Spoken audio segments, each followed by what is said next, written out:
You have the Vortex. This is the HD65 Choice. Make sure we're talking about the same phone. Very cool rounded back cover. 2 cameras, says Vortex on the back. And you want to factory reset the phones with the internal settings. Pretty easy, and let's get right into it. Let's swipe up to get to settings, touch settings. Inside settings, we're going to scroll all the way down, and we're going to go to system, touch system.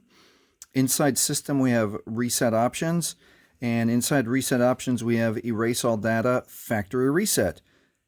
Go ahead and pause if you need to read this. Erase all data. This will erase everything, your Google account, system, app data, and settings, downloaded apps, music, photos, and other data.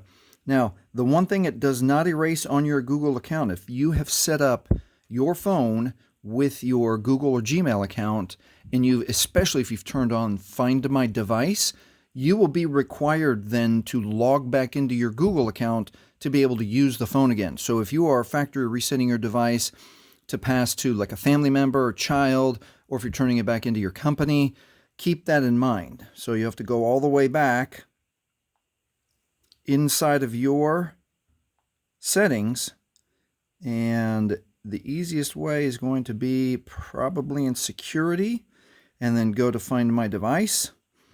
And then you can just turn it off right here at the toggle. Now let's go and reset the device.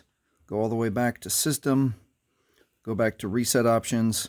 Go back to erase all information, factory data reset, erase all data, and then it asks you to confirm, and you can press it right there, and then it will take its time. It could be a few seconds to a few minutes depending on how much you've used your phone. But that is how you factory reset your Vortex HD65 Choice with the internal settings.